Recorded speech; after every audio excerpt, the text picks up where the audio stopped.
Quand Marie tendit ses derniers euros pour sauver elle et Talon Noir condamné à l'abattoir, les regards moqueurs se transformèrent en murmures choqués. Ce qu'elle ignorait, c'est que ce cheval brisé détenait un secret qui ferait d'elle la cible d'un homme prêt à tuer pour le récupérer. Avant de continuer, n'oubliez pas de vous abonner à la chaîne, d'aimer la vidéo et de commenter d'où dans le monde vous regardez. Allons-y. La pluie fine de novembre tombait sur Saint-Étienne-du-Rouvray, transformant les rues pavées en miroirs grisâtres qui reflétaient le ciel morose.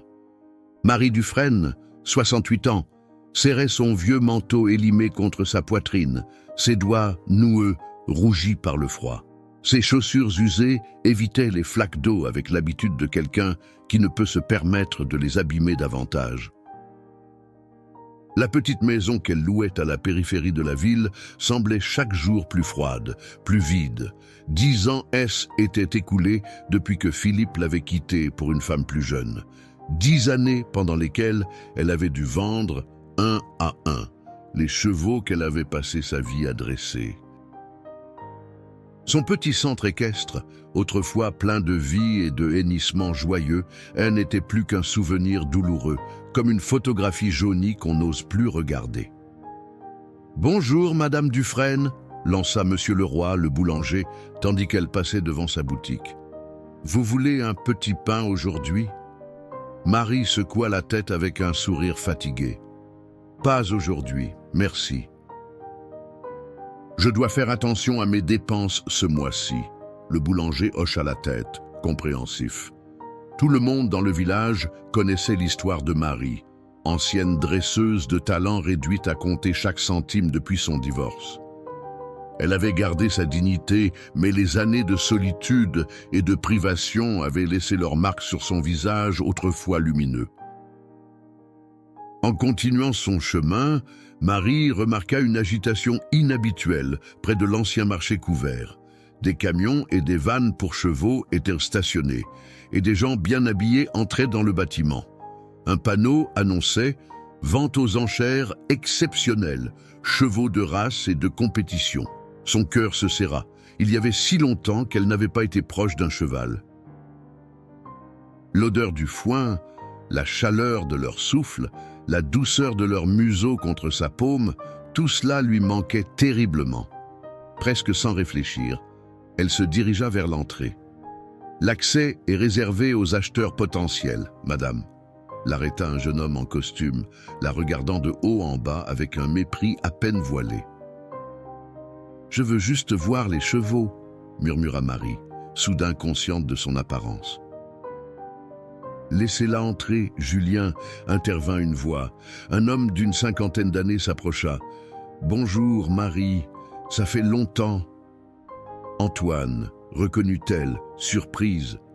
Antoine Mercier avait été son fournisseur de foin pendant des années, avant la fermeture de son centre. « Venez, je vous ferai entrer », proposa-t-il, ignorant le regard désapprobateur de Julien. À l'intérieur, l'atmosphère était électrique.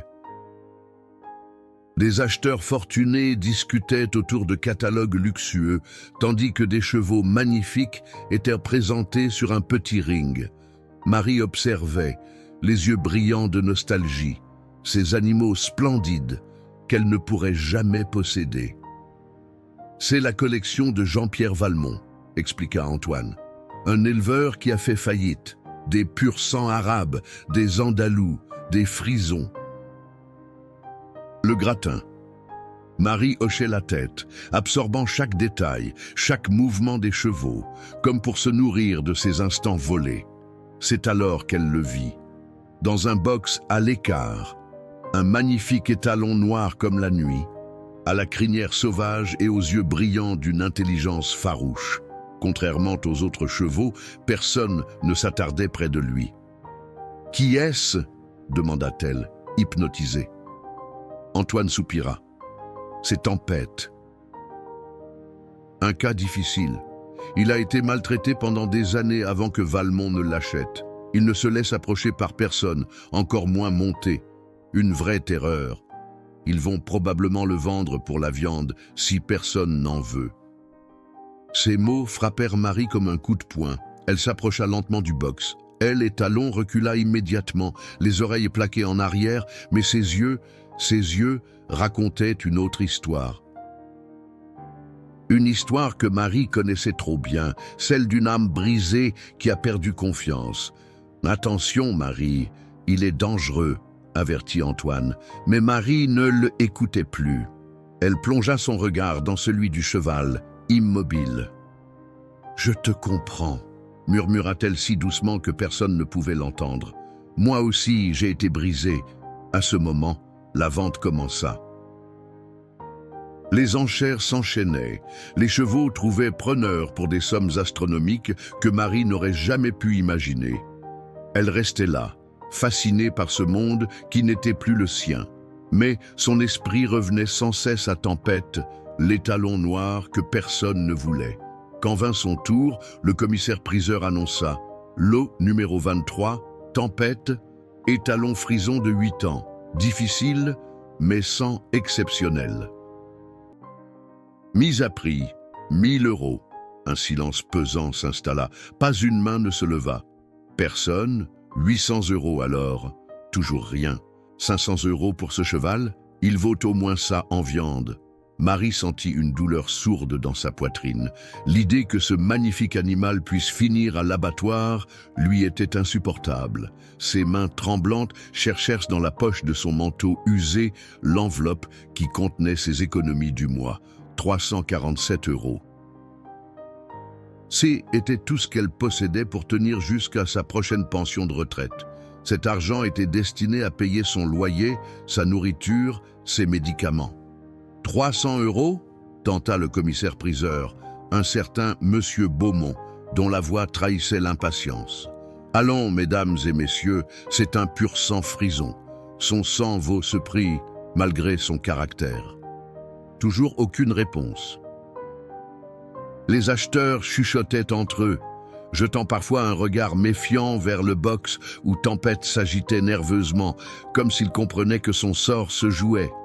Marie n'y pensait même pas, murmura Antoine en voyant son regard déterminé.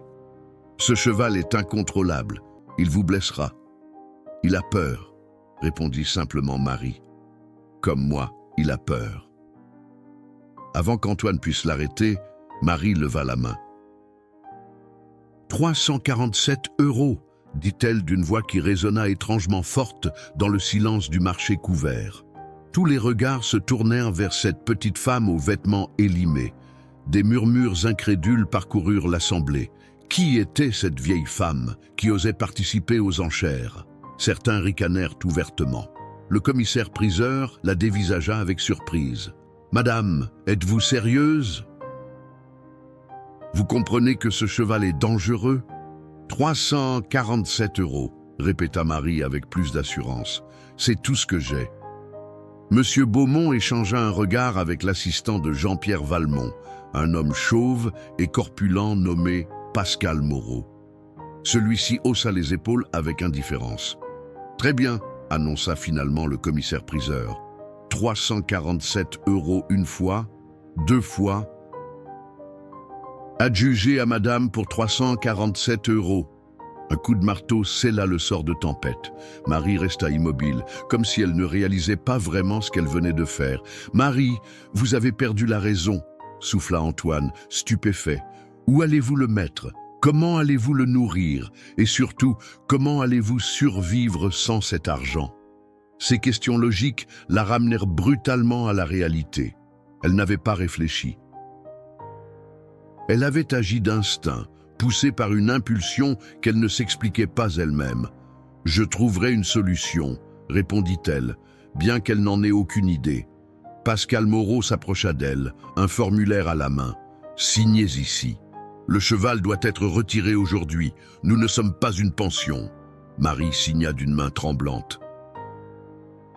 Tout à coup, elle était propriétaire d'un cheval considéré comme dangereux, sans avoir un sou ni même un endroit où le loger. Antoine secoua la tête, mais son regard s'adoucit. « Venez, je vais vous aider à le transporter. J'ai encore mon vieux van. » Marie lui adressa un regard reconnaissant. « Merci, Antoine, mais où puis-je l'emmener ? J'ai peut-être une idée. » dit-il après un moment de réflexion. Vous connaissez Claire Bouvier, la veuve qui habite la ferme abandonnée près de la forêt de Roumard? Elle a un vieux hangar vide. Peut-être qu'elle accepterait de vous le louer pour une bouchée de pain. Claire Bouvier. Marie se souvenait vaguement d'une femme discrète, aux cheveux grisonnants, qui venait parfois acheter des œufs au marché. Elles avaient échangé quelques mots à l'occasion, mais rien de plus. Oh, vous croyez qu'elle accepterait? On peut toujours demander, c'est une femme qui a connu son lot de difficultés. Peut-être comprendra-t-elle. Ils se dirigèrent vers le box de Tempête. Elle, étalon noir, recula jusqu'au fond, les yeux emplis de méfiance. Marie sentit son cœur se serrer devant tant de peur. « Bonjour, Tempête », dit-elle doucement. « Je m'appelle Marie, je sais que tu as peur, et c'est normal après tout ce que tu as vécu. Mais je te promets que personne ne te fera plus jamais de mal. » Le cheval la fixait intensément, comme s'il évaluait la sincérité de ses paroles. « Comment allons-nous le faire monter dans le van ?» s'inquiéta Antoine. « Laisse-moi un peu de temps avec lui, » demanda Marie. Antoine hésita, puis hocha la tête. « Je vais chercher mon véhicule. Soyez prudente, Marie. Ce cheval n'est pas comme les autres que vous avez dressés. » Restée seule avec Tempête, Marie s'assit simplement sur un ballot de paille à l'entrée du box, sans chercher à s'approcher du cheval. Elle commença à parler d'une voix basse et mélodieuse. « Tu sais, Tempête, je te comprends mieux que tu ne le crois. Moi aussi, j'ai été trahie. Moi aussi, j'ai perdu tout ce qui comptait pour moi. Mon mari m'a quittée après 30 ans de mariage. Il a dit que j'y étais devenue trop vieille, trop ennuyeuse. J'ai dû vendre mes chevaux, mon centre équestre. J'ai même vendu Étoile, ma jument préférée. Elle était comme ma fille. » Une larme roula sur sa joue ridée. « Depuis, je vis seule. Les gens me regardent avec pitié. Parfois, je me demande pourquoi je continue à me battre. Et puis aujourd'hui, je t'ai vu, et quelque chose s'est réveillé en moi. » Tempête avait cessé de s'agiter. Ses oreilles s'étaient dressées, comme s'il écoutait attentivement. « Je ne sais pas comment je vais faire pour te nourrir, te loger. Je ne sais même pas si je pourrais payer mon propre loyer maintenant. Mais je sais une chose, je ne pouvais pas te laisser mourir. » Lentement, sans faire de mouvement brusque, Marie sortit de sa poche un morceau de pomme qu'elle avait gardé pour son propre déjeuner. Elle le déposa sur le sol du box, puis recula. Tempête regarda le morceau de pomme avec méfiance. Ses naseaux frémirent, captant l'odeur sucrée du fruit. Marie resta immobile, attendant patiemment.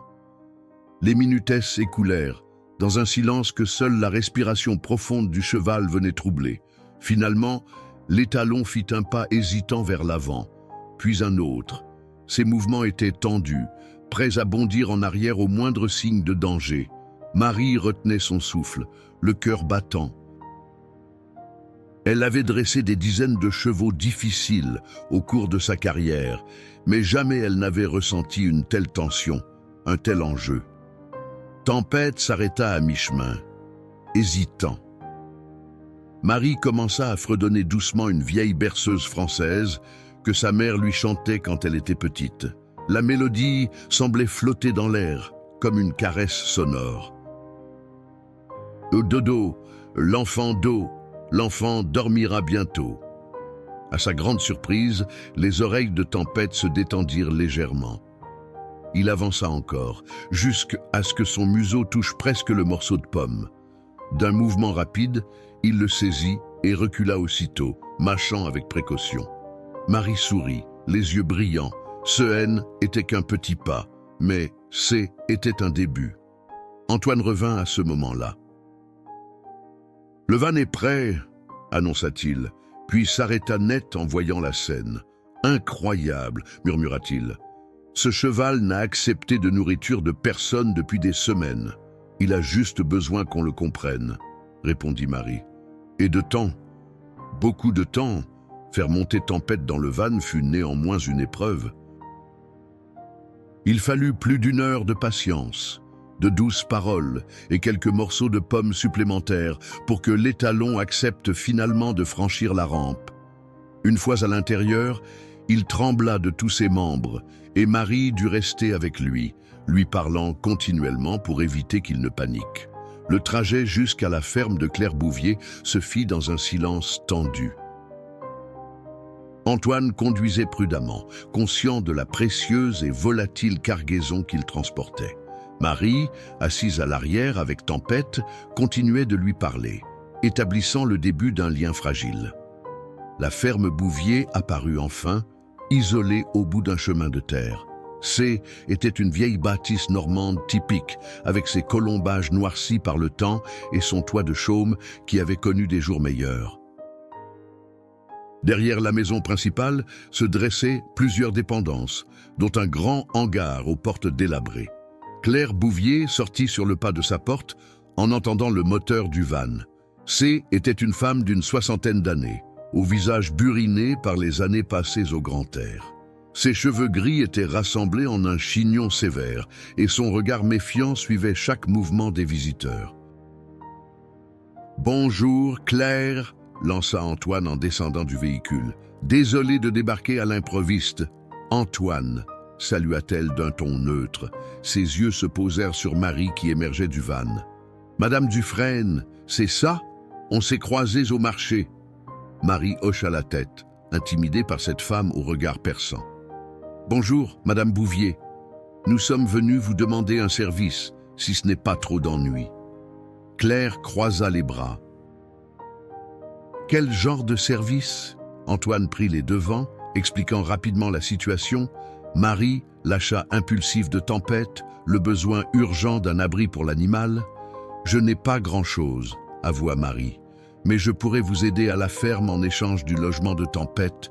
Je sais travailler dur. » Claire les observa longuement, son visage ne trahissant aucune émotion. Puis, elle s'approcha du van et jeta un coup d'œil à l'intérieur. Tempête s'agita immédiatement, heurtant les parois métalliques avec un bruit sourd. « C'est une bête sauvage que vous avez là, » commenta-t-elle. « Pourquoi avoir acheté un cheval pareil quand on n'a pas les moyens ?» La question, directe et crue, frappa Marie de plein fouet. Elle baissa les yeux, soudain honteuse de son impulsivité. « Je ne pouvais pas le laisser aller à l'abattoir, » murmura-t-elle. « Il mérite une seconde chance. » Quelque chose changea dans le regard de Claire.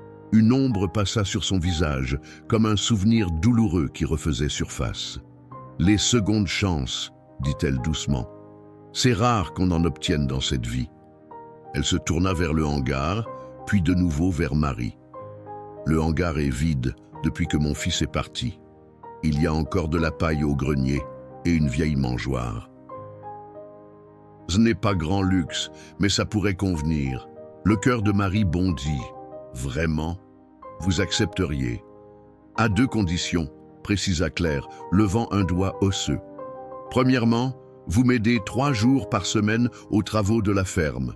J'ai des poules, un potager et 2 chèvres qui ont besoin de soins. Deuxièmement, si cette bête blesse quelqu'un, elle part immédiatement. C'est compris ?» Marie acquiesça vigoureusement. « Merci, Madame Bouvier, merci infiniment. Appelez-moi Claire, » répondit la fermière avec un demi-sourire qui adoucit momentanément ses traits. « Et maintenant, voyons comment installer votre monstre. » Faire descendre Tempête du van fut aussi compliqué que de l'y faire monter. L'animal refusait de bouger, terrorisé par ce nouvel environnement. Marie finit par descendre seule et éloignée du véhicule, laissant la rampe ouverte. « Qu'est-ce que vous faites ?» demanda Claire, intriguée. « Je lui laisse le choix, » expliqua Marie. « Il doit apprendre que je respecte sa volonté. La confiance ne peut pas être forcée. » Claire haussa un sourcil, mais ne dit rien. Ils attendirent, debout dans la cour boueuse, pendant que le soleil déclinait lentement à l'horizon. Après presque 1 heure, Tempête passa prudemment sa tête hors du van, humant l'air frais de la campagne. Ses yeux vifs scrutaient chaque détail, chaque mouvement. Puis, dans un élan soudain, il bondit hors du véhicule et galopa jusqu'au bout de la cour, s'arrêtant près d'une vieille barrière en bois. « Il va s'enfuir !» s'exclama Antoine, alarmé. « Non !» répondit Marie avec une confiance qu'elle ne ressentait qu'à moitié. Il a juste besoin d'espace. Claire les conduisit au hangar pour en inspecter l'état. L'intérieur était poussiéreux et encombré de vieux outils agricoles, mais l'espace était généreux. Une partie pouvait facilement être convertie en box. Mon mari gardait 2 chevaux de trait ici, avant, expliqua Claire. Ils sont morts peu après lui. C'était il y a 15 ans maintenant. Les jours qui suivirent furent parmi les plus difficiles que Marie ait connus. Après avoir remercié Antoine pour son aide, elle se retrouva seule face à l'immense tâche qui l'attendait. Apprivoiser un cheval traumatisé tout en se demandant comment elle allait survivre jusqu'à la fin du mois sans ses économies.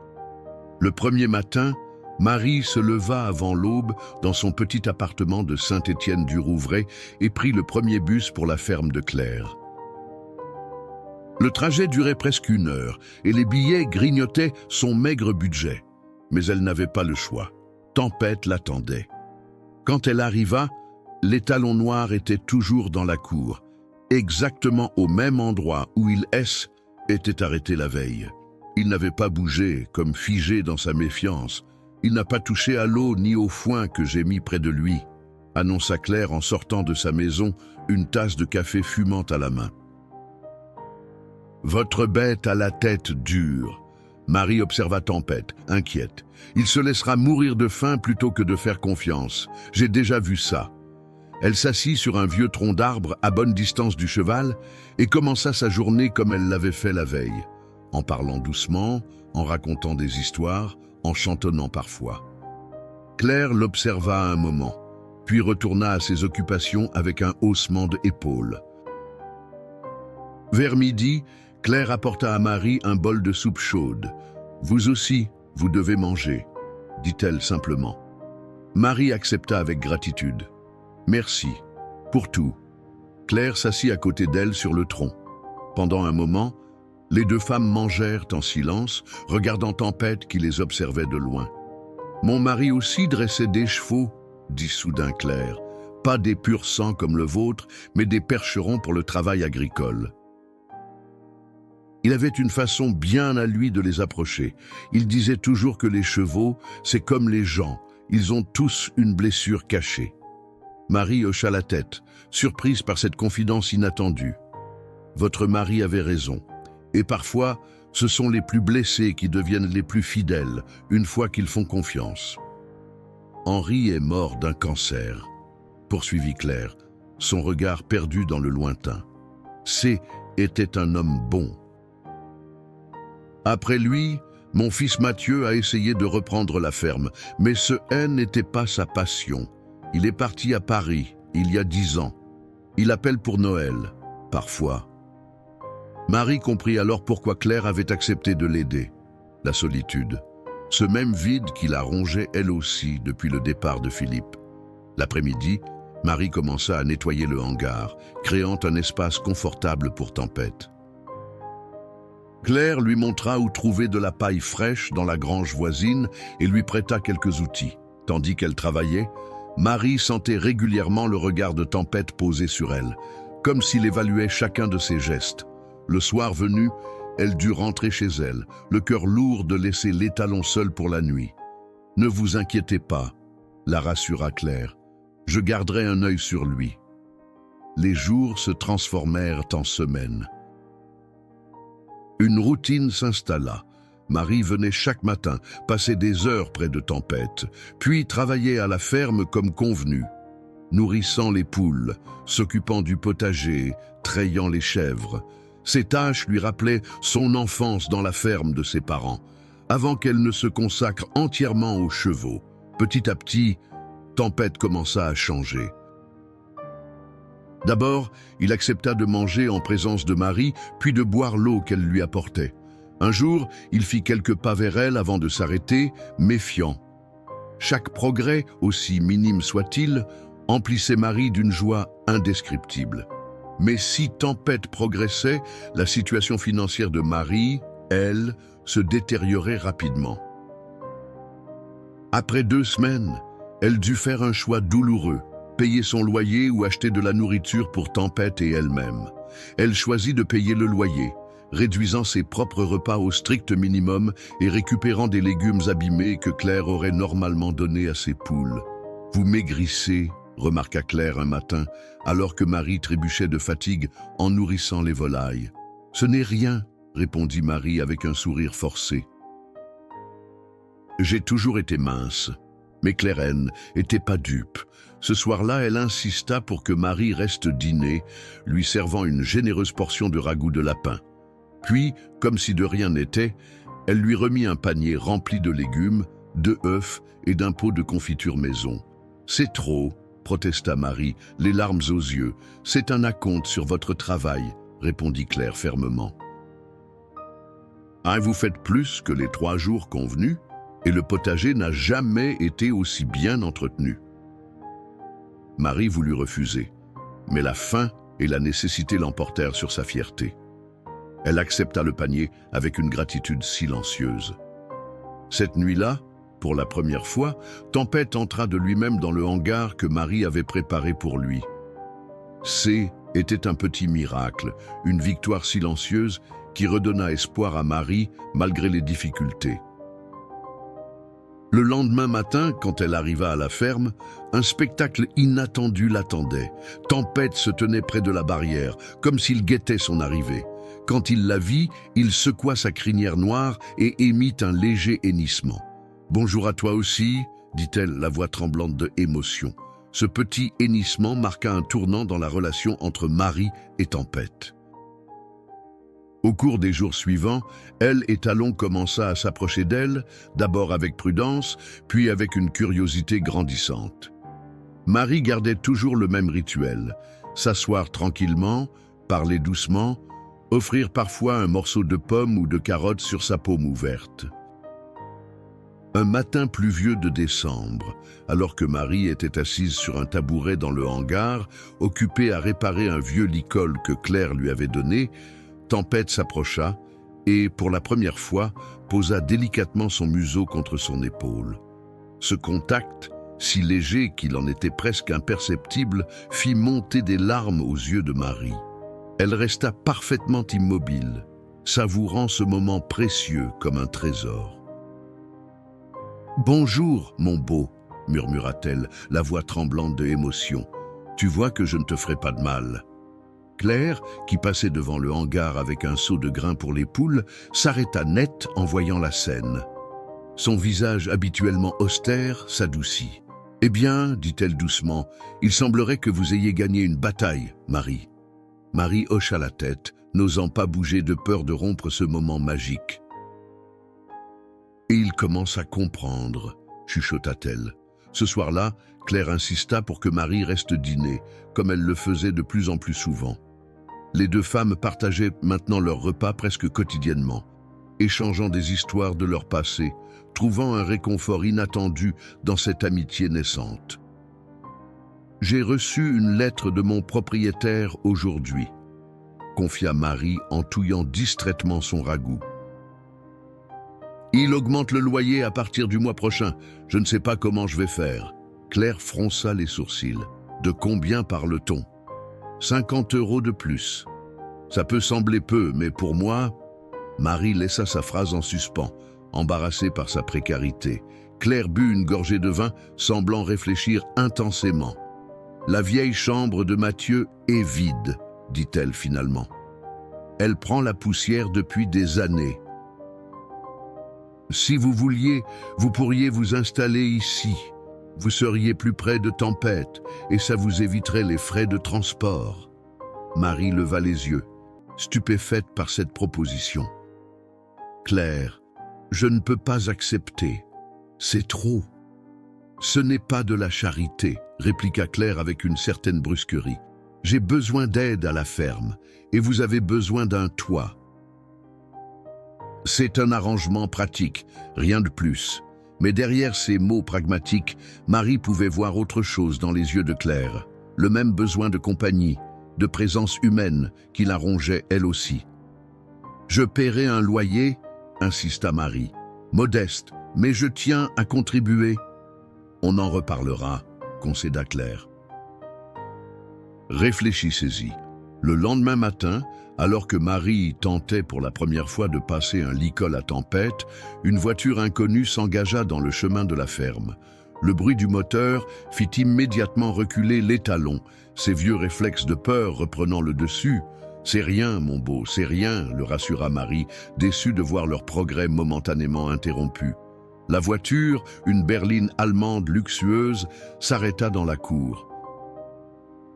Un homme d'une quarantaine d'années en sortit, vêtu d'un costume coûteux qui jurait avec la boue et la simplicité rustique de la ferme. Marie le reconnut immédiatement.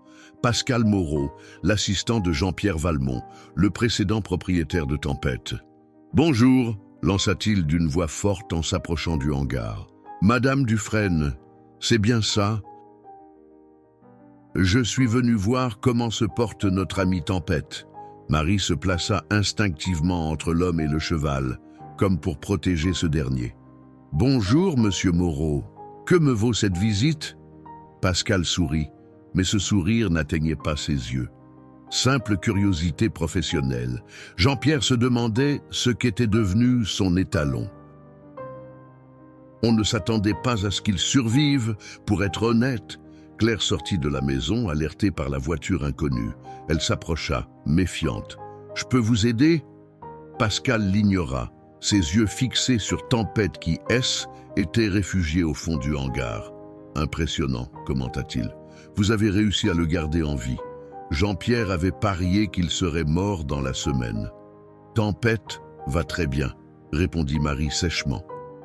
« Il fait des progrès chaque jour. » Pascal sortit un appareil photo de sa poche et prit quelques clichés du cheval. Jean-Pierre sera fasciné.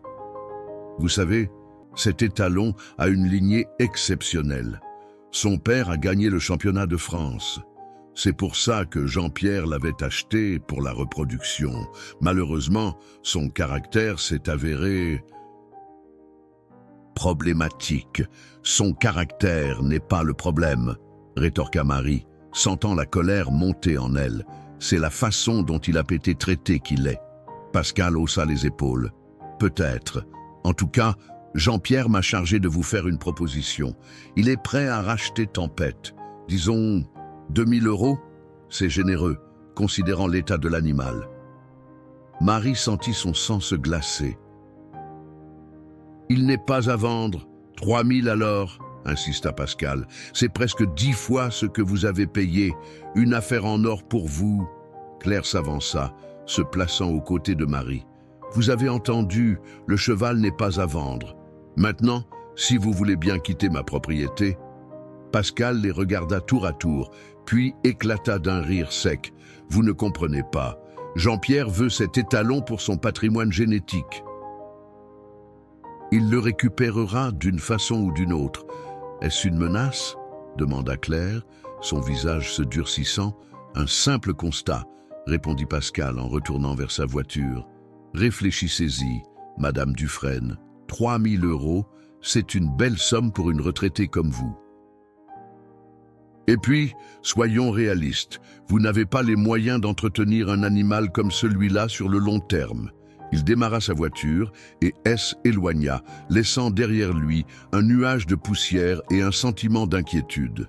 Marie se tourna vers Tempête, qui tremblait au fond du hangar. La visite de Pascal avait ravivé ses peurs. Tout le travail des dernières semaines semblait compromis. Pourquoi veulent-ils récupérer un cheval qu'ils considéraient comme inutile ? Demanda Claire, perplexe. Je ne sais pas, admit Marie, mais je n'aime pas ça. La visite de Pascal Moreau laissa Marie et Claire troublées. Les jours suivants, Marie remarqua que Tempête était redevenu plus nerveux, comme si le simple passage de cet homme avait ravivé ses traumatismes. Il fallut presque une semaine pour que l'étalon retrouve sa confiance fragile. « Je ne comprends toujours pas pourquoi ils le veulent maintenant », dit Marie un soir, alors qu'elle et Claire partageaient un dîner simple. Ils étaient de prêt à l'envoyer à l'abattoir il y a 2 mois. Claire, qui découpait méthodiquement un morceau de fromage, hocha pensivement la tête. « Il y a quelque chose qu'on ne sait pas. Ce Valmont, que fait-il exactement dans la vie ? C'est un éleveur de chevaux de course, d'après ce que j'ai compris. Ou du moins, elle, était avant sa faillite. Vous devriez peut-être vous renseigner davantage sur lui, et sur Tempête aussi, sa lignée, son histoire complète. Marie considéra la suggestion. Antoine pourrait peut-être m'aider. Il connaît beaucoup de monde dans le milieu équestre. Le lendemain, Marie appela Antoine, qui promit de se renseigner discrètement. En attendant, elle redoubla d'efforts avec Tempête. Chaque jour, les talons faisaient de petits progrès. Il acceptait désormais le licol, permettait à Marie de le brosser et commençait même à la suivre dans la cour pour de courtes promenades. Une semaine après l'appel, Antoine se présenta à la ferme, un épais dossier sous le bras. Son visage habituellement jovial était grave. « J'ai trouvé des choses intéressantes », annonça-t-il en s'asseyant à la table de la cuisine. Claire servit du café pendant que Marie s'installait, anxieuse. Antoine ouvrit le dossier. Tempête n'est pas n'importe quel cheval. Son nom complet est Tempête de minuit. Et il est issu d'une lignée prestigieuse. Son père, Éclipse Royale, a été champion d'Europe et sa mère, Dame de Cœur, vient d'une des meilleures lignées de Frison. Il poussa vers Marie une feuille couverte de tampons officiels. Voici sa généalogie complète et ses papiers d'enregistrement. Un cheval avec un tel pédigré peut valoir une fortune, surtout pour la reproduction. Mais pourquoi l'avoir négligé, maltraité, puis voulu s'en débarrasser ? Demanda Claire. Antoine sortit une coupure de journal. Voilà où ça devient intéressant. Valmont a eu des problèmes financiers il y a 3 ans, après avoir investi massivement dans un haras en Normandie. Il a emprunté beaucoup d'argent, notamment auprès d'un certain Gérard Fournier, un homme d'affaires connu pour ses méthodes, disons, peu orthodoxes. Marie frissonna. Elle connaissait ce nom. Fournier était régulièrement mentionné dans les journaux, toujours à la limite de la légalité dans ses transactions. Il semblerait, poursuivit Antoine, que Valmont ait mis plusieurs de ses chevaux en garantie, dont Tempête. Mais le cheval est devenu ingérable après avoir été maltraité par un palefrenier. Valmont l'a considéré comme une perte et a essayé de s'en débarrasser. « Et maintenant ?» demanda Marie, inquiète. « Maintenant, Fournier réclame son dû. D'après mes sources, il a un acheteur pour Tempête, un cher du Moyen-Orient qui collectionne les chevaux de lignée prestigieuse et qui serait prêt à payer une fortune pour l'avoir dans son haras. » Marie pâlit. « Ils ne peuvent pas le prendre, je l'ai acheté légalement. »« Légalement, oui, » confirma Antoine, « mais ces gens-là ne s'embarrassent pas toujours de l'égalité. » Un silence pesant s'abattit sur la cuisine. Marie sentit la peur l'envahir. Comment pourrait-elle protéger Tempête contre des hommes aussi puissants et sans scrupules ? « Nous devons être vigilants, » déclara finalement Claire, brisant le silence. Sa voix était ferme, déterminée. « Marie, je pense qu'il est temps que vous acceptiez ma proposition. Installez-vous ici, ce sera plus sûr pour vous et pour Tempête. » Marie regarda cette femme qui, en l'espace de quelques semaines, était devenue son alliée la plus précieuse. « D'accord, » dit-elle simplement. Le déménagement fut rapide. Marie n'avait que peu de possessions. Quelques vêtements, des livres, des photos et les trophées qu'elle avait gagnés dans sa carrière de dresseuse. Antoine l'aida à tout transporter dans sa camionnette. Son ancien appartement, qu'elle avait habité pendant 30 ans, lui sembla soudain insignifiant, alors qu'elle en franchissait le seuil pour la dernière fois. La chambre de Mathieu était simple mais confortable, avec une vue sur les champs et, au loin, la lisière de la forêt de Roumare. Marie accrocha une vieille photo d'elle et Philippe au mur, non pas par nostalgie, mais comme un rappel de tout ce qu'elle avait surmonté. Cette nuit-là, pour la première fois, elle put rester auprès de Tempête jusqu'à ce qu'il s'endorme. Elle lui chanta une berceuse, comme à un enfant, et le vit fermer les yeux, confiant en sa présence. Mais son sommeil à elle fut agité. Dans ses rêves, Des silhouettes menaçantes rôdaient autour de la ferme, cherchant à lui arracher Tempête. Elle se réveilla en sursaut au milieu de la nuit, le cœur battant. Le lendemain matin, sa crainte prit forme. En allant nourrir Tempête, elle découvrit que le cadenas du hangar avait été forcé pendant la nuit. Rien n'avait été volé, mais un message était griffonné sur la porte. On reviendra. Soyez raisonnable. Marie fixa le message griffonné, sentant une vague de panique monter en elle. Sa main tremblante caressa l'encolure de Tempête qui, sentant son anxiété, s'agita nerveusement. « Chut, mon beau !» murmura-t-elle, essayant de se calmer autant que de rassurer le cheval. « Je ne les laisserai pas te prendre. » Claire arriva quelques minutes plus tard, alertée par l'absence de Marie au petit déjeuner. Son visage se durcit quand elle vit le cadenas brisé et le message. « Il faut appeler la police !» déclara-t-elle fermement. « Vous croyez qu'ils feront quelque chose ?» demanda Marie, sceptique. « Ce n'est qu'une menace écrite, et nous n'avons aucune preuve de qui l'a laissée. » Claire sortit son téléphone portable. « Peut-être pas, mais nous devons signaler l'intrusion, établir un dossier, au cas où. » Les choses s'aggraveraient. 2 heures plus tard, un jeune gendarme du nom de lieutenant Roux prenait des notes dans la cuisine de Claire, l'air peu convaincu de l'importance de l'affaire. « Donc, vous pensez que quelqu'un veut voler votre cheval ?» résuma-t-il, son stylo tapotant son carnet. « Un cheval que vous avez acheté aux enchères pour 347 €? Sa valeur réelle est bien plus élevée, » intervint Claire. « Il a un pédigré exceptionnel. » Le lieutenant hocha la tête distraitement. « Je vais enregistrer votre plainte, mais sans preuve concrète ou menace plus directe, nous ne pouvons pas faire grand-chose. Je vous conseille d'installer des caméras de surveillance si vous craignez d'autres intrusions. » Après son départ, Marie s'effondra sur une chaise, découragée. Il ne nous a pas prises au sérieux. Était prévisible, admit Claire. Mais il a raison sur un point, nous devons renforcer la sécurité. Elles passèrent le reste de la journée à sécuriser le hangar.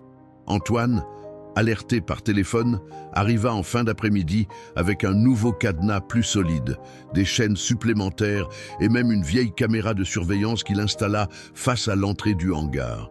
« Ce n'est pas de la haute technologie, » expliqua-t-il, « mais ça enregistre sur cette carte mémoire. Au moins, si quelqu'un revient, nous aurons son visage. » Malgré ses précautions, Marie ne pouvait se défaire de son inquiétude. Cette nuit-là, elle décida de dormir dans le hangar, installant un vieux matelas sur une botte de paille près du box de Tempête. Claire tenta de l'en dissuader, arguant qu'il faisait trop froid et que ce n'était pas sûr.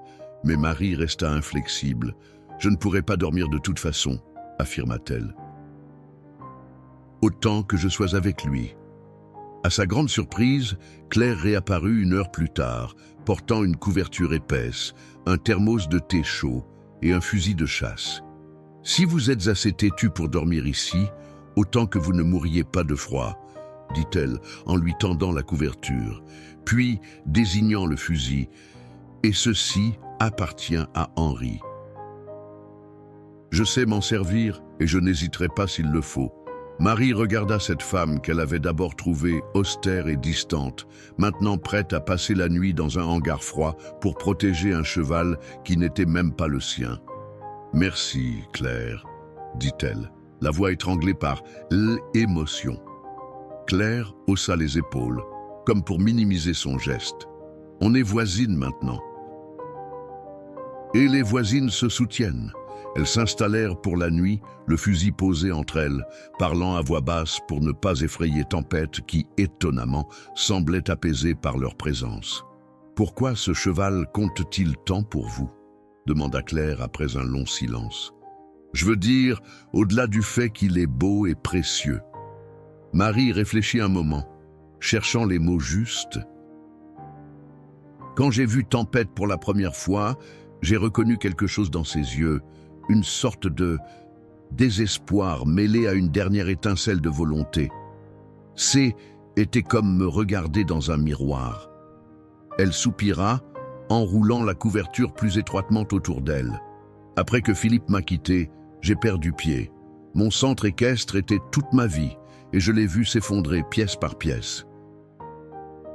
J'ai dû vendre mes chevaux un à un, et avec chacun d'eux, une partie de moi-même disparaissait. Le jour où j'ai vendu Étoile, ma jument préférée, j'ai pensé que je ne me relèverais jamais. Claire écoutait en silence, son visage à moitié caché dans l'ombre. Ces dernières années ont été vides, poursuivit Marie.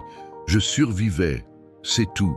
Et puis, j'ai vu Tempête, et quelque chose s'est réveillé en moi. C'était comme si l'univers me donnait une seconde chance, à lui comme à moi. Je comprends, dit doucement Claire. Henri me manque chaque jour, et Mathieu aussi, même s'il est toujours vivant. Cette ferme était pleine de vie autrefois. Maintenant, c'est juste une coquille vide de souvenirs. Les deux femmes restèrent silencieuses un moment, unies dans leur compréhension mutuelle de la solitude et de la perte. Mais les choses changent, ajouta Claire, surprenant Marie. Depuis que vous et Tempête êtes arrivés, la ferme semble moins morte. Dans son box, Tempête s'approcha de la barrière, tendant son museau vers elle comme pour participer à la conversation. Marie tendit la main et le cheval la toucha délicatement, sans peur.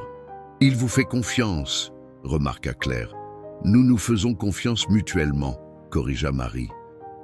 « C'est différent. » La nuit passa sans incident, mais leur vigilance ne se relâcha pas les jours suivants. Antoine venait régulièrement, apportant des nouvelles du monde équestre et des rumeurs concernant Valmont et Fournier. Fournier aurait des problèmes avec son acheteur arabe, rapporta-t-il une semaine après l'incident du cadenas. Apparemment, le Cher s'impatiente. Il veut Tempête pour un concours prestigieux au printemps prochain. Un concours ? Est-ce étonna Marie. Mais Tempête n'est même pas dressée pour la compétition. Antoine sortit une tablette de son sac et montra à Marie et Claire une vidéo. Regardez. C'est Tempête il y a 3 ans, avant que Valmont ne l'achète. La vidéo montrait un Tempête plus jeune, aux poils brillants et à l'allure fière, exécutant une série de mouvements complexes de dressage sous la selle d'un cavalier inconnu. Ces mouvements étaient d'une grâce et d'une précision extraordinaires, presque comme s'il dansait. « Mon Dieu !» souffla Marie. « Je n'ai jamais vu un frison bouger comme ça. C'est exceptionnel. » « Exactement !» confirma Antoine. « Tempête n'est pas n'importe quel cheval de compétition. C'est un prodige du dressage. Il était pressenti pour les championnats internationaux avant que Valmont ne l'achète et que les choses tournent mal. » Marie regarda par la fenêtre en direction du hangar où Tempête broutait paisiblement dans le petit enclos qu'elle avait aménagé. « C'est pour ça qu'ils le veulent. » Son talent, oui, acquiesça Antoine. Un cheval capable de mouvements pareils peut valoir des centaines de milliers d'euros, surtout avec son pédigré. Claire se leva, les mains sur les hanches. Eh bien, ils peuvent vouloir ce qu'ils veulent. Tempête appartient légalement à Marie maintenant. Antoine rangea sa tablette, l'air préoccupé. Légalement, oui. Mais Fournier n'est pas connu pour respecter la loi quand elle le contrarie. Cette nuit-là, après le départ d'Antoine, Marie resta longtemps avec Tempête, réfléchissant à ce qu'elle avait appris. Le cheval semblait plus détendu maintenant, venant régulièrement chercher les caresses de Marie, la suivant même parfois comme un grand chien noir. « Tu étais une star alors », murmura-t-elle, en brossant sa crinière emmêlée. « Je me demande si tu t'en souviens », comme en réponse, Tempête secoua la tête, faisant voler sa crinière. Le lendemain matin, Marie prit une décision. Elle sortit d'une vieille malle un filet, une selle légère et divers équipements qu'Antoine lui avait apportés de son ancien centre équestre. Claire l'observait depuis le seuil de la grange, intriguée. « Qu'est-ce que vous faites ?» demanda-t-elle. « Je vais voir si Tempête se souvient de son ancienne vie », répondit Marie, déterminée. « Si ces gens le veulent pour ses talents, je dois savoir exactement ce dont il est capable. » Claire fronça les sourcils. « Est-ce prudent ?»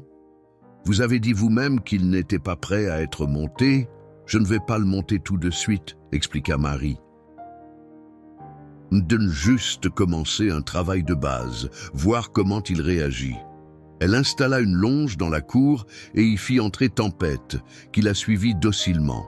Avec une patience infinie, elle commença par des exercices simples, marcher en cercle, s'arrêter, repartir. À sa grande surprise, Tempête répondait parfaitement à ses commandes vocales, comme s'il se rappelait son entraînement passé. « C'est incroyable », dit Claire qui, était approchée pour observer. « On dirait qu'il a fait ça toute sa vie. »« Il l'a fait », confirma Marie, un sourire illuminant son visage. « Il se souvient. Toutes ces années de dressage sont toujours là, enfouies sous les traumatismes. » Jour après jour, Marie intensifia progressivement le travail avec Tempête. Chaque séance commençait et se terminait par des caresses et des encouragements. Jamais elle ne élevait la voix ou ne le forçait.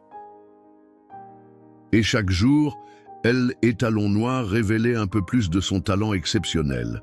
Une semaine plus tard, Marie se sentit prête à franchir une étape cruciale. Après avoir longuement travaillé Tempête à la longe, elle approcha avec une selle légère. Le cheval tressaillit légèrement en la voyant, mais ne recula pas. « Doucement, mon beau, » murmura-t-elle. « Tu te souviens de ça, n'est-ce pas ?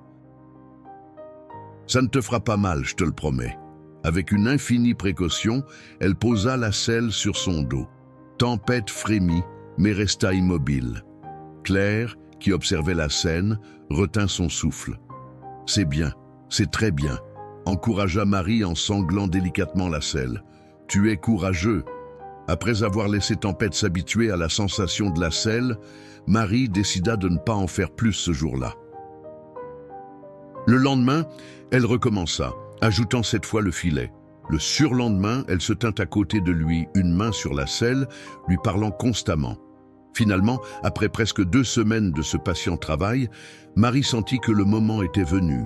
Par une matinée claire de janvier, elle amena Tempête dans la cour, le scella et le brida sous le regard attentif de Claire. « Vous êtes sûre ?» demanda cette dernière, visiblement inquiète. « Non !» admit Marie avec un petit rire nerveux. « Mais il est prêt, je le sens. » Avec une lenteur délibérée, elle mit le pied à l'étrier et se hissa sur le dos de Tempête. Elle et Talon se figea un instant, puis tourna la tête pour la regarder, comme surpris de la trouver là. « C'est moi, mon beau, » dit-elle doucement. « Juste moi. » Tempête resta immobile quelques secondes, puis, comme s'il prenait une décision, il fit quelques pas prudents.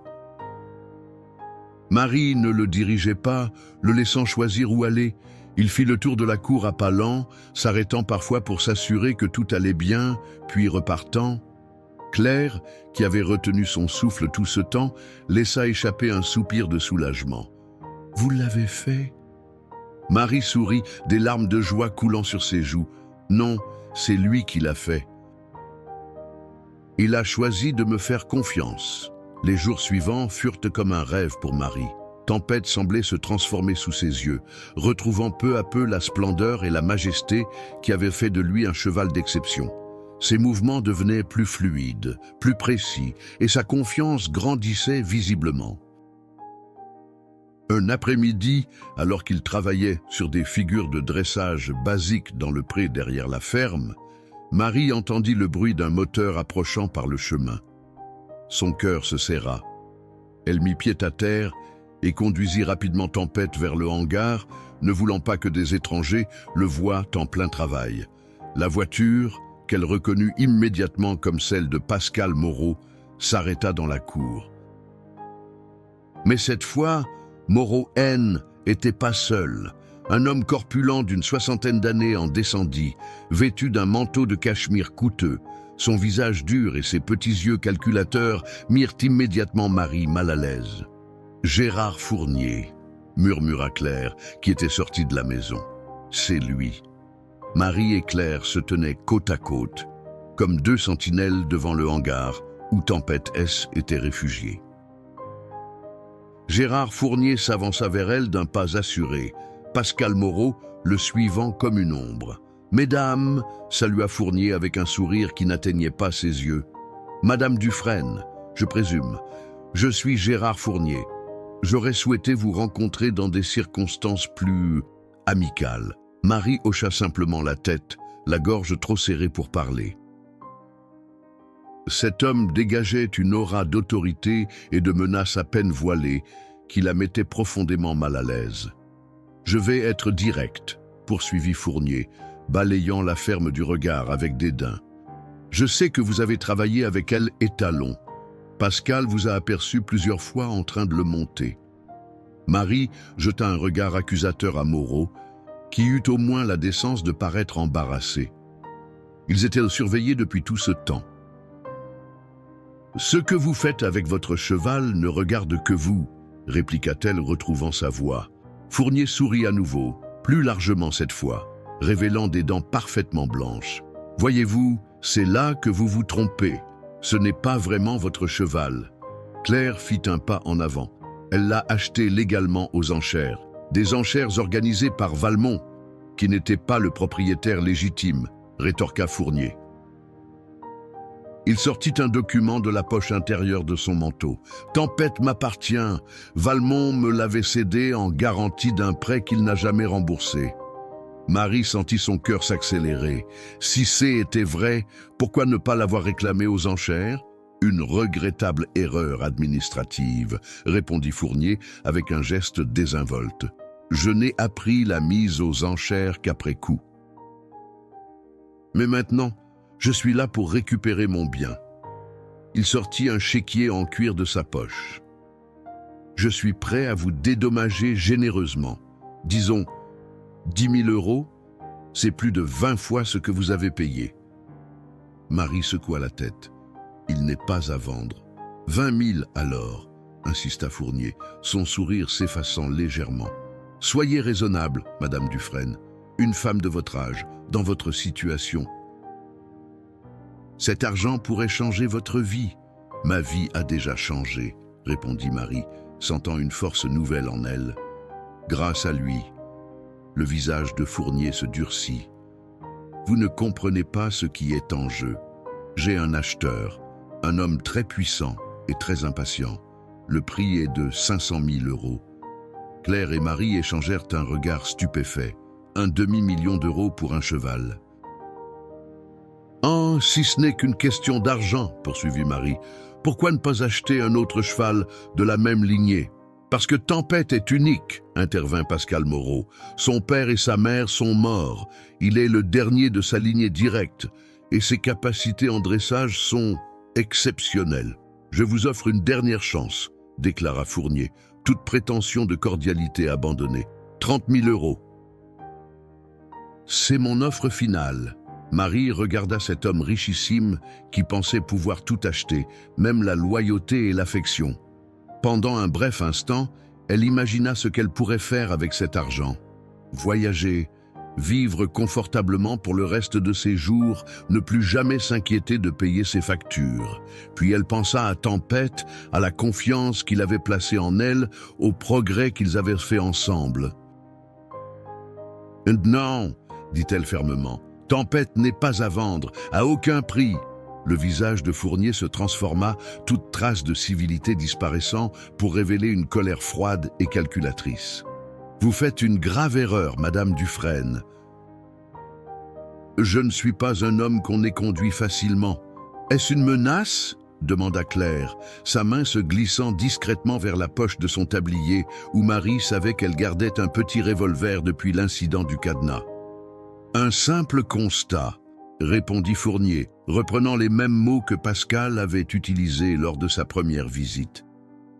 Les accidents arrivent si facilement dans les fermes isolées. Un incendie, peut-être. Ou un cheval qui s'échappe et se perd dans la forêt. Ce serait regrettable. Un hennissement puissant retentit depuis le hangar, comme si Tempête comprenait chaque mot de cette conversation et exprimait sa désapprobation. « Je vous conseille de partir maintenant, » déclara Claire, sa voix aussi tranchante que de l'acier. « Vous êtes sur une propriété privée. » Fournier la regarda un long moment, puis haussa les épaules. Comme vous voudrez. Mais réfléchissez à mon offre, Madame Dufresne. Elle ne restera pas sur la table indéfiniment. Il tourna les talons et retourna vers sa voiture, suivi par Moreau. Avant de monter, il lança par-dessus son épaule « Vous avez jusqu'à la fin de la semaine pour me recontacter. Après, je ne pourrai plus garantir la sécurité de votre ménage. » Les deux hommes partirent, laissant Marie et Claire tremblantes de colère et d'appréhension. « Qu'allons-nous faire ?» demanda Marie, la peur s'insinuant en elle comme un poison. « Il va revenir, c'est certain. » Claire serra les poings. « Nous nous battrons. J'ai vécu toute ma vie dans cette ferme et personne ne m'en chassera par la menace. » Elles entrèrent dans le hangar où Tempête s'agitait nerveusement. En voyant Marie, il s'approcha immédiatement, cherchant le réconfort de sa présence. Elle caressa son museau, essayant de contrôler le tremblement de ses mains. « On devrait appeler la police », suggéra Claire. « Et leur dire quoi? Que Fournier nous a menacés à mots couverts? Ils n'ont rien fait pour le cadenas forcé. Ils ne feront rien pour des menaces sans preuve. » Marie réfléchissait intensément, caressant machinalement l'encolure de Tempête. Une idée commençait à se former dans son esprit, une idée folle et risquée. « Dessy, commença-t-elle lentement, et si nous faisions exactement ce qu'ils craignent? Si nous disparaissions avec Tempête ?» Claire la regarda, interloquée. « Vous voulez dire fuir? Mais pour aller où? Je ne sais pas encore. Mais nous ne pouvons pas gagner contre quelqu'un comme Fournier en restant ici à attendre qu'il passe à l'action. Vous pourriez vendre, suggéra doucement Claire. 30 000 €, c'est beaucoup d'argent. Marie secoua la tête avec véhémence. Jamais, ce n'est pas une question d'argent. C'est une question de principe, de loyauté. Je lui ai promis que personne ne lui ferait plus jamais de mal. Je ne trahirai pas cette promesse. Claire l'observa longuement, puis hocha la tête. Alors nous devons trouver un plan, et vite. Les 3 jours suivants furent consacrés à d'intenses préparatifs. Marie contacta Antoine, lui expliquant la situation. Il connaissait un ancien collègue, Laurent Gaillard, propriétaire d'un petit centre équestre dans les Cévennes, à plus de 600 km de là. Un endroit isolé, paisible, loin des regards. Laurent est un homme bien, assura Antoine. Il vous accueillera, vous et Tempête, le temps qu'il faudra. Claire insista pour accompagner Marie. Cette ferme peut attendre, déclara-t-elle. Et je ne vous laisserai pas affronter ça seule. Le plan était simple, partir au milieu de la nuit, utiliser le van d'Antoine pour transporter Tempête et prendre des routes secondaires pour éviter d'être repérés. Ils avaient prévu de quitter la ferme la nuit du jeudi, veille de l'ultimatum de Fournier. Mais le mercredi soir, alors que Marie finissait de préparer leurs bagages, des phares illuminèrent soudain la cour de la ferme. 3 véhicules tout-terrain s'arrêtèrent devant la maison. Des portières claquèrent et des silhouettes s'approchèrent dans l'obscurité. « Ils sont venus plus tôt », murmura Claire, qui observait par la fenêtre. Elle se précipita vers l'armoire où était rangé son fusil. Marie courut vers le hangar. Tempête s'agitait déjà, sentant le danger. « Vite !» chuchota-t-elle, en lui passant un licol. « Nous devons partir maintenant. » Mais il était trop tard. La porte du hangar s'ouvrit violemment et 2 hommes entrèrent, suivis de Fournier et Moreau. « Je vous avais prévenu, Madame Dufresne », déclara Fournier, son visage à peine visible dans la pénombre. « Vous auriez dû accepter mon offre. »« Sortez de ma propriété !» cria Claire, qui apparut sur le seuil, son fusil pointé vers les intrus.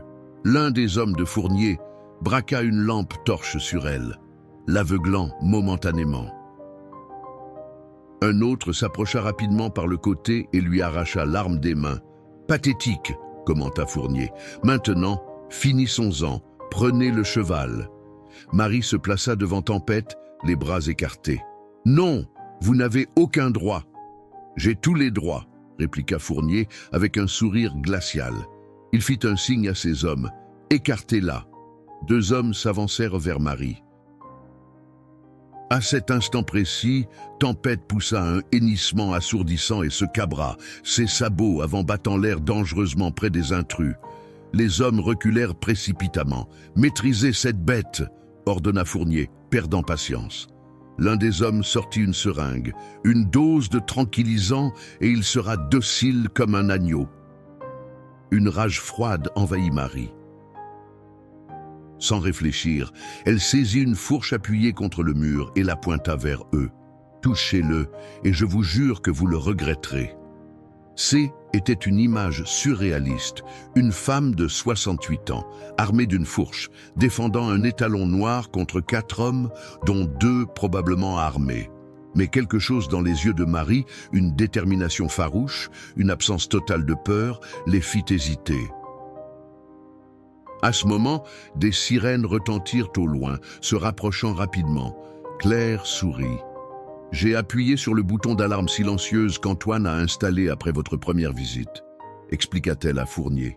« La gendarmerie sera là dans moins de 2 minutes. » Le visage de Fournier se crispa de colère.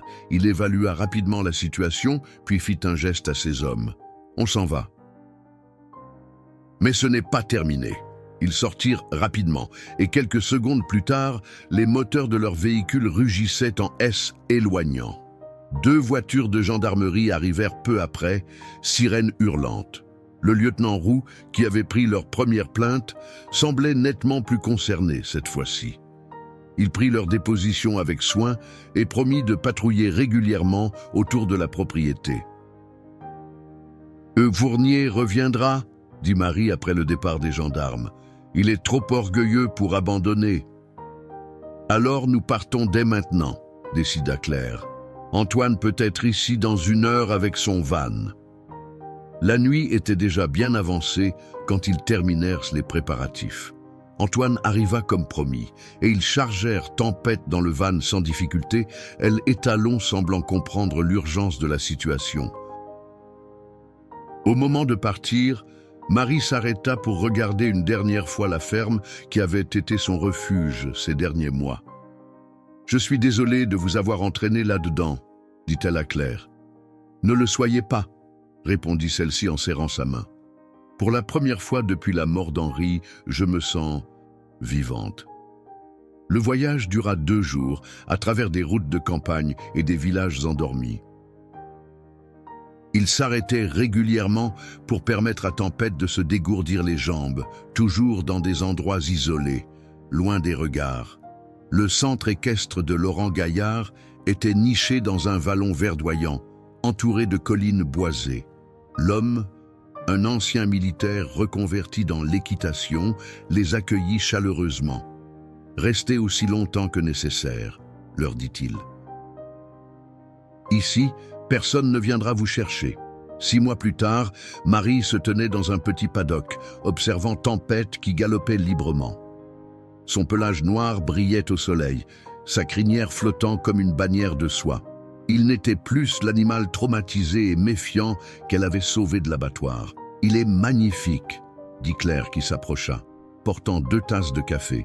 « Oui, il l'est, » confirma Marie avec un sourire serein.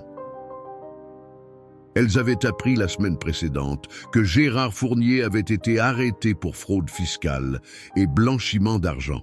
Son empire s'effondrait et il passerait probablement plusieurs années en prison. « Que ferez-vous maintenant ?» demanda Claire. « Nous pourrions rentrer, si vous le souhaitez. » Marie réfléchit un moment. Laurent lui avait proposé de rester et de l'aider à gérer le centre, d'y donner des cours de dressage. Une nouvelle vie, inattendue et pourtant si naturelle. « Je crois que ma place est ici maintenant, » dit-elle finalement. « Avec Tempête, et vous ?» Claire sourit, contemplant les montagnes qui se profilaient à l'horizon. « Je crois que je pourrais m'habituer à ce paysage, et puis il y a tant de projets à développer ici. » Tempête s'approcha de la barrière, tendant son museau vers Marie. Elle le caressa doucement, sentant sous ses doigts la cicatrice presque effacée sur son encolure, vestige de son passé douloureux. « Tu vois » murmura-t-elle au cheval, Parfois, il suffit d'une seconde chance pour tout changer. Et dans les yeux de Tempête, elle vit le reflet de sa propre renaissance.